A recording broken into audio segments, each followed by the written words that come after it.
To ensure equitable impact and benefits to rural people, CIMMYT emphasizes inclusive research and development interventions.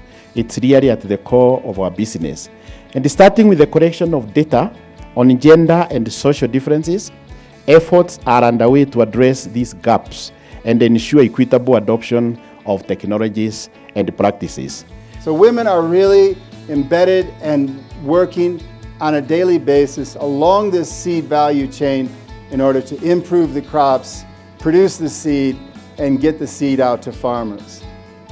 So we're here today really to learn about what people's experience have been, seeing how men and women are involved in the seed sector, and what can be done really in part to assure that women have an equal opportunity to participate in the seed sector.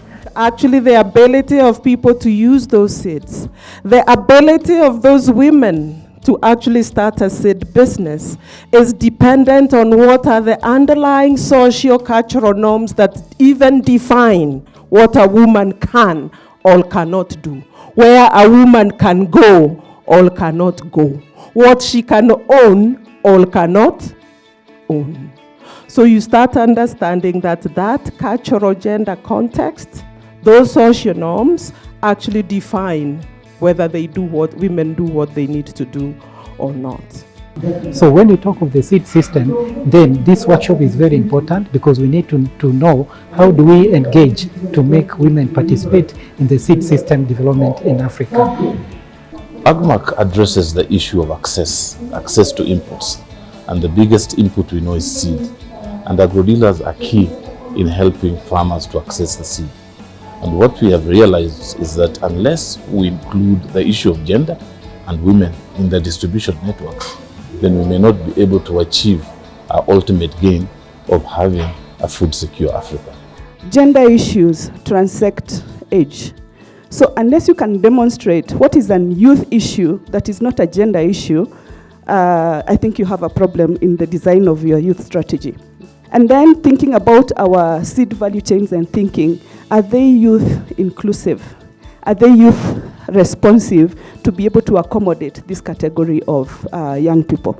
We use an approach called social analysis and action model that is integrated into the Farmer Field and Business School for that.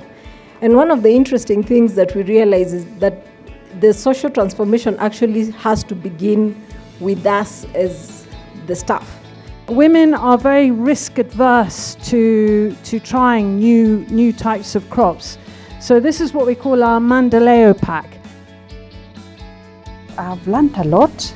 I have learned so much about the importance of seed system, how to be able to target specific groups in terms of affirmative action in helping them to access the necessary input, particularly seeds and services.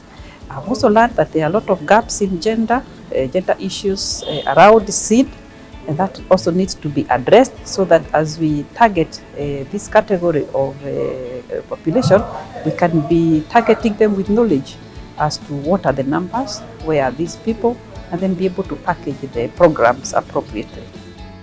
There are two pillars when we were thinking of having this workshop we had in mind.